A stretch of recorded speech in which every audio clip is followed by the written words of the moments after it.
Muito obrigado, Sr. Presidente. Sr. Ministro, deixe-me confrontar o seu moderado otimismo e a sua avaliação positiva com aquilo que eu considero ter sido um péssimo ano, um mau ano para a elite política que tem comandado os destinos da União Europeia.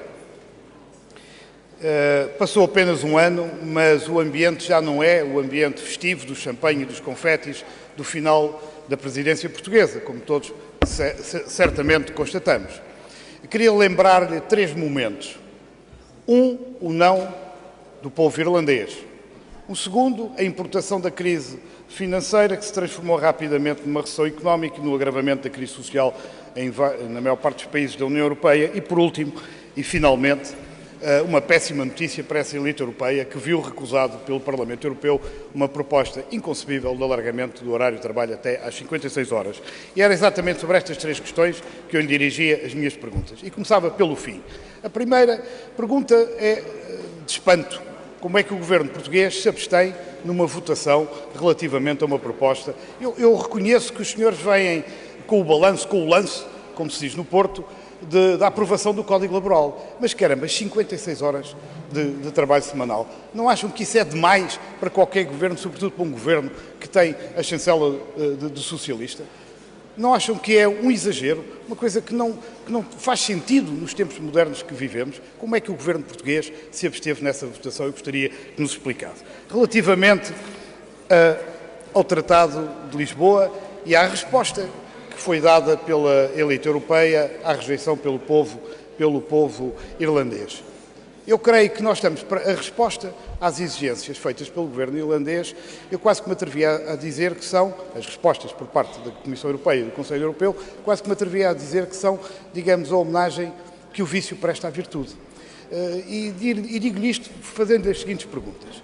O Sr. Ministro não se sente na sua consciência incomodado por ver hoje, depois, enfim, da atrapalhada, se me permite o termo, política e jurídica, relativamente à inclusão da Irlanda entre os signatários do tratado, então e os portugueses, e os franceses, e os holandeses, e todos os outros povos que não tiveram a oportunidade de fazer um referendo e de exprimir livremente a sua opinião? Não mereceriam eles igualmente ver no tratado plasmadas as suas preocupações, as suas condições? Porque sente-se como membro de um governo que recusou, apesar de eu ter prometido um referendo, sente-se hoje inteiramente à vontade para olhar os portugueses quando nós lemos que vão ser plasmados em anexo no Tratado de Lisboa um conjunto de exigências do governo irlandês, em respeito, penso eu, pela vontade dos cidadãos irlandeses, apesar dela ter sido manifestada em sentido contrário. Eu gostaria que nos esclarecesse sobre qual é a sua atitude perante esta situação. E terceira e última questão sobre o famoso plano de relançamento da economia europeia. Sr. Ministro, temos que reconhecer que o plano é uma mão cheia de nada.